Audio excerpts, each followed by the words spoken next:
conselheiro Alexandre Postal, eu gostaria de deixar solicitado requerer a esta comissão na pessoa do presidente que, considerando que a testemunha quer faltar, poderá ser inclusive intimada via judicial, gostaria de requerer a comissão que fizesse essa intimação para que na via judicial a testemunha fosse intimada, considerando a importância dela para a defesa diante das razões já expostas. Gostaria também de solicitar que os documentos, no caso do ofício, também fossem encaminhados à defesa para que tivéssemos cópia física dele. Posteriormente, requerendo também via ofício para a comissão.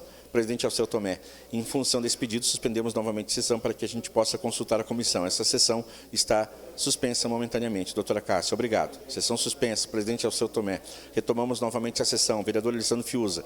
Por gentileza, senhor presidente, desculpe interrompê-lo, uma questão de ordem. Queria fazer um pedido ao senhor. Posso falar? Gostaria de reiterar a todos os senhores e senhoras aqui presentes nesse sentido da gentileza de que os senhores que têm aparelho celular pudessem colocar no modo avião no silencioso. Que nós também tivéssemos o compromisso na deliberação dessas oitivas, que é algo complexo para a nossa cidade de Caxias do Sul, de também ter o respeito de não poder ter o trânsito de muitas pessoas na saída do recinto e entrada, como também na conversa, para não atrapalhar aqui, tanto para a parte dos depoimentos, como também do acesso a ambas as partes aqui na mesa. Exemplo, nós temos que ter uma imparcialidade, nós não podemos ter a deliberação, isso, senhor presidente, ou melhor, ter a deliberação, isso, senhor presidente, muito obrigado. A deliberação de conversas paralelas, melhor dizendo, de pessoas que não fazem parte dessa comissão e também do denunciante. Era isso, senhor presidente, muito obrigado. Presidente Alceu Tomé, obrigado, vereador.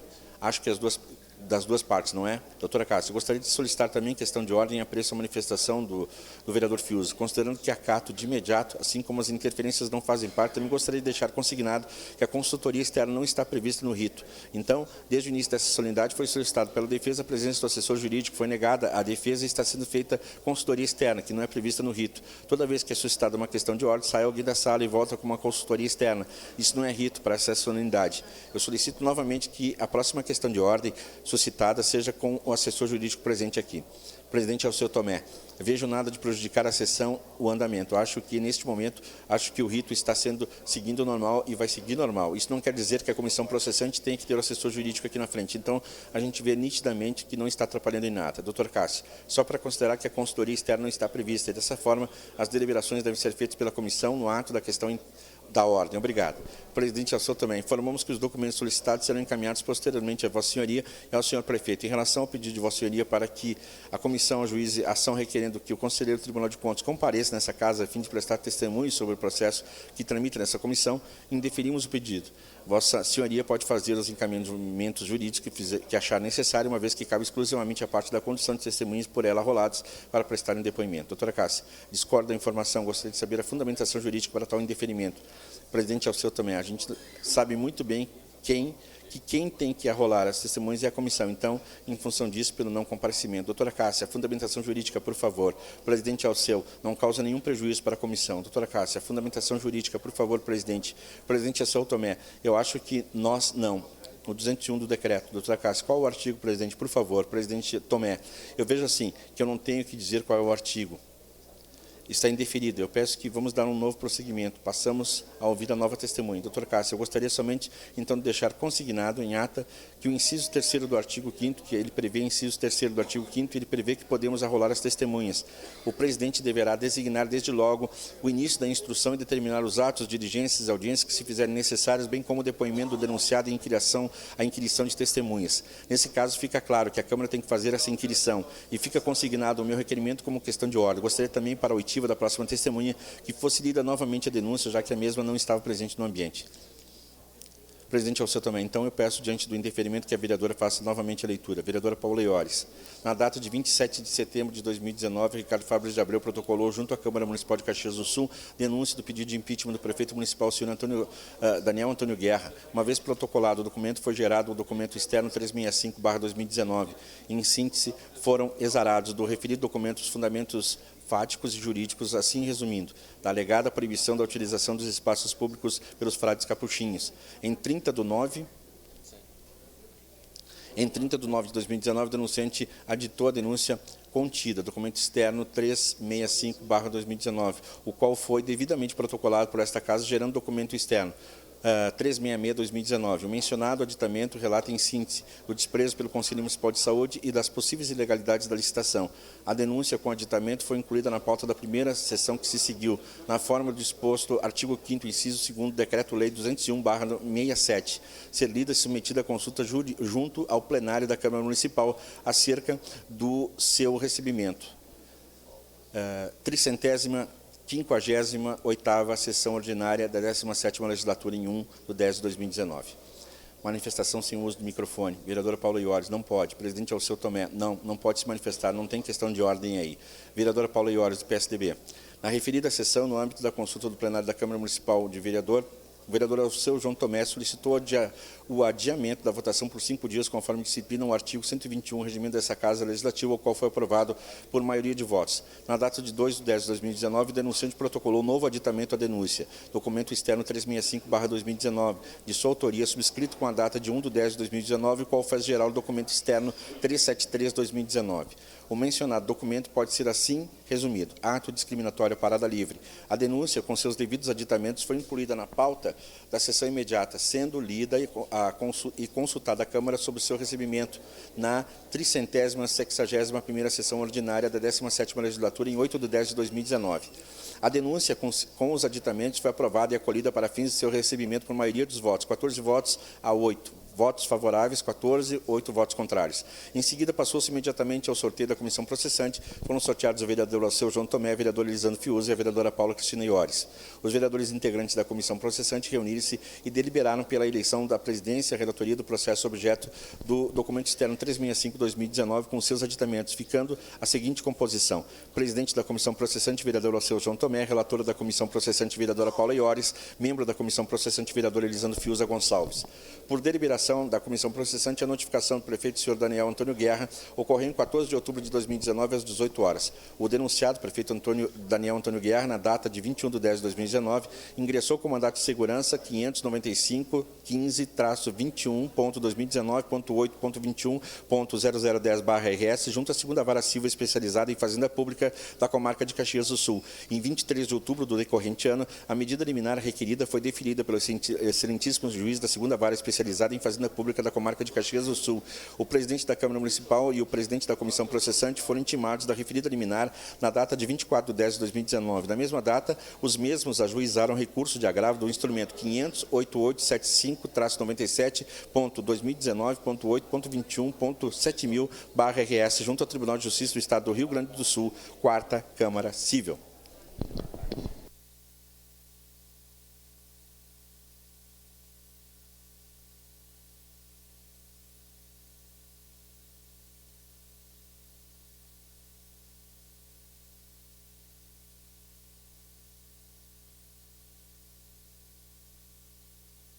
Vereador, só para...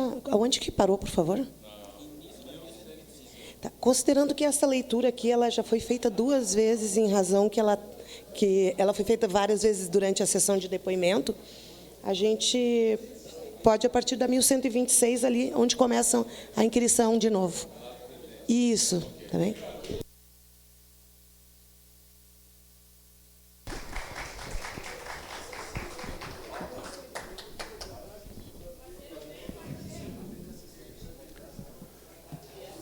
Era este relato, presidente. Presidente Alceu Tomé, PTB. Obrigado, vereadora, senhora Evangelisa Lorandi, secretária municipal de Recursos Humanos e Logística. Vossa senhoria fica à disposição neste momento da procuradora do senhor prefeito municipal, repassando de imediato a palavra à senhora procuradora Cássia Andréa Azevedo Kuhn. Doutora Cássia Kuhn. Obrigado, presidente. Secretária Evangelisa Lorandi, secretária de Recursos Humanos e Logística. Sua pasta é responsável pelos recursos humanos do município, onde faz todas as portarias, todos os atos referentes aos servidores? Senhora Evangelisa Cassane Golorandi. Sim.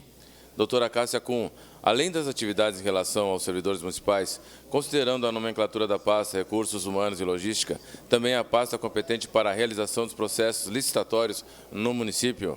Senhora Evangelisa Cassane Golorandi. Sim. Doutora Cássia Kuhn, Secretária Evangelisa, por gentileza, em relação à movimentação dos servidores que trabalhavam no PA 24 horas e posteriormente foram relotados em outras UBSs, em relação ao fechamento do PA, a senhora poderia nos informar como se deu essa relotação? Se foi possível que os servidores, por vezes, escolhessem uma UBS diante da possibilidade de deliberação que não viesse atrapalhar suas atividades pessoais, enfim, como se deu essa relotação em relação aos servidores que trabalhavam no PA 24 horas quando foram relotados para a UBS? Senhora Evangelisa Cassani Glorante. Certo. Bom, primeiramente, boa tarde a todos. Eu acho que é sempre bom a gente ter esses momentos de esclarecimento. Objetivamente respondendo à questão da procuradora, foi sim feito todo um trabalho para a organização, de fato, dessas remoções que a gente conceitua dentro da Secretaria de Recursos Humanos e Logística. Tivemos que obter alguns critérios, lógico. Então, o critério inicial foi por tempo de serviço. As pessoas que tinham mais tempo de serviço, público, tinham prioridade na data e do horário. Como nós estávamos falando de mais de 250 servidores, nós tivemos aí uma semana intensa de remoções, das pessoas poderem recolher, então, os seus locais de trabalho. Então, o critério inicial, tempo de serviço. Depois, todo dia, tínhamos horário de meia em meia hora, que esses servidores, junto a um setor de recursos humanos específico da Secretaria de Saúde, recebia esses servidores.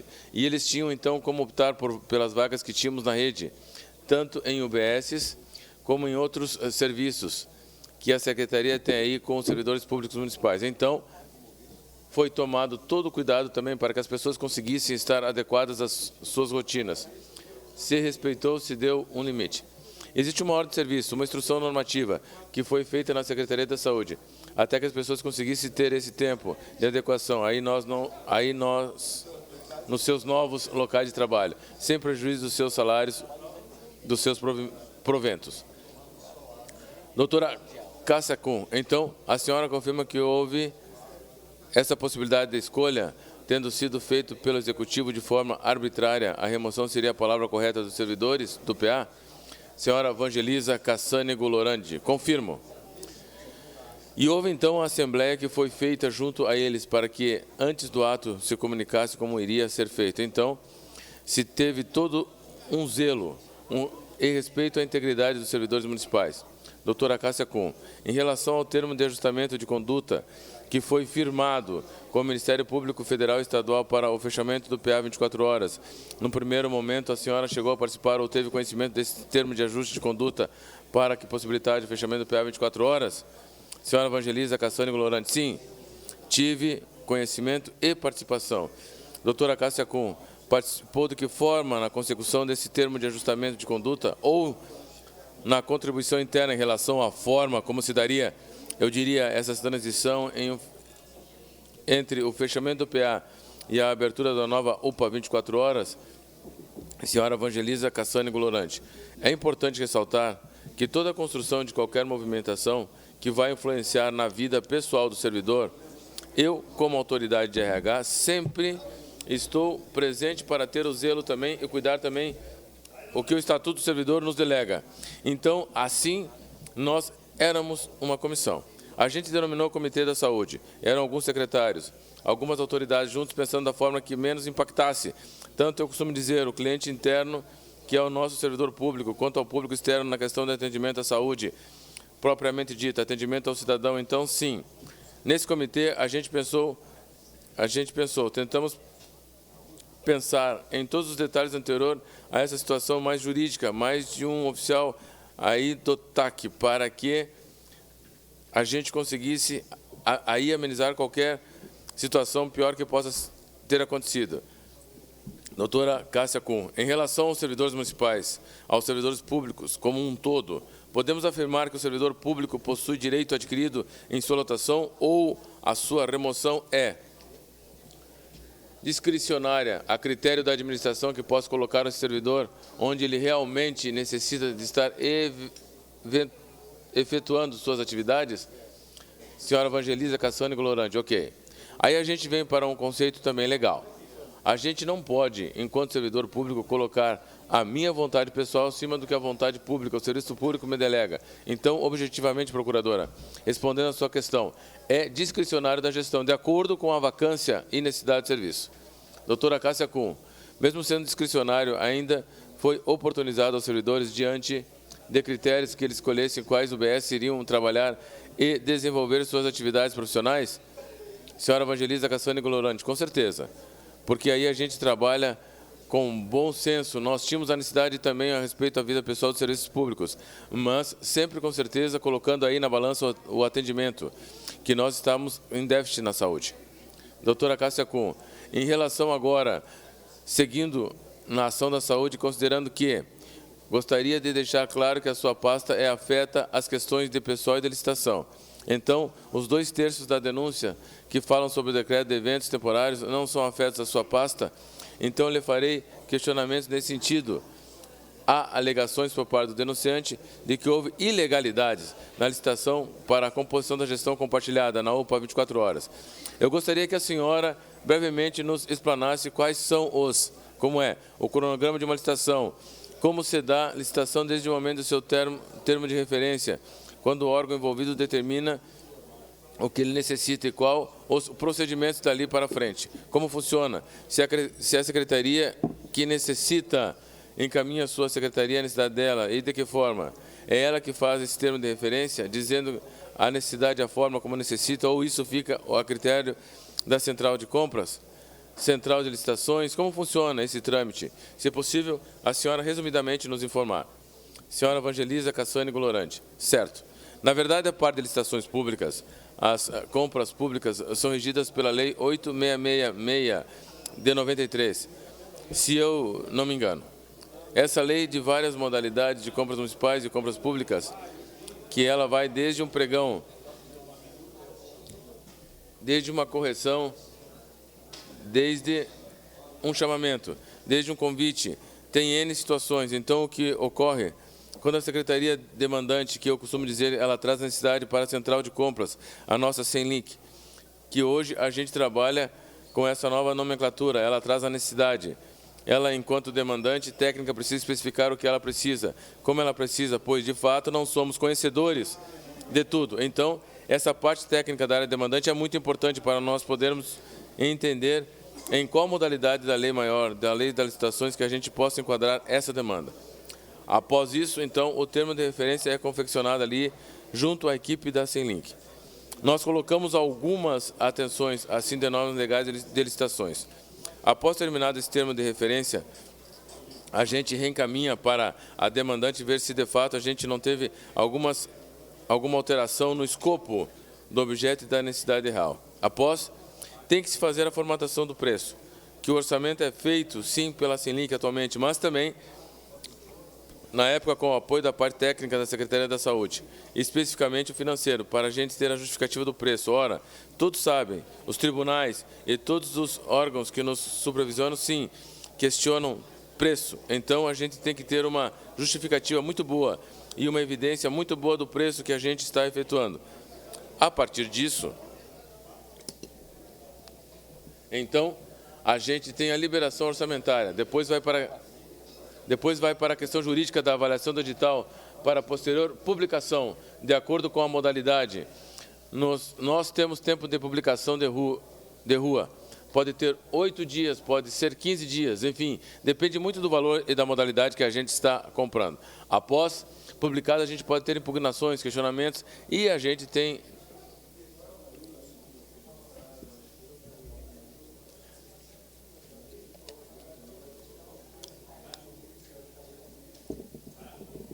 desculpa. E a gente tem o dever de estar respondendo a todas elas. Depois vamos para a concorrência. De fato, do ato para que a gente consiga o melhor preço, vantajosidade, economicidade, aí a gente traz os princípios constitucionais. A partir disso, quando a gente declara um vencedor, nos termos do prazo de recurso, contra a razão, e aí pode acontecer algum fato jurídico, judiciário no meio, então a gente tem que estar prevendo tudo isso. Após isso, nada mais questionável, nada mais se questionando. E eu, enquanto autoridade, faço abjudicação do resultado, que é o julgamento final, e eu declaro a vencedora. A partir disso, a gente encaminha o vencedor para a secretaria que nos demandou oficializar o contrato para efetivamente contratar e fiscalizar. Doutora Cássia Kuhn, em relação especificamente à licitação para a gestão compartilhada da UPA 24 horas, qual foi a modalidade aplicada? Senhora Evangelisa Cassani Glorandi, tivemos o chamamento público. Doutora Cássia Kuhn, e esse chamamento público gerou alguma ação judicial por parte dos participantes da licitação do certame? Senhora Evangelisa Cassani Glorandi, sim. Tivemos algumas, uma impugnação, um pedido de impugnação. Doutora Cássia Kuhn, essa impugnação foi provida pelo juízo ou foi indeferida? Senhora Evangelisa Cassani Glorandi, foi indeferida. Era um pedido de impugnação da DC, eu não me engano, da IB Saúde. Uma das homologadas foi o indeferido judicial.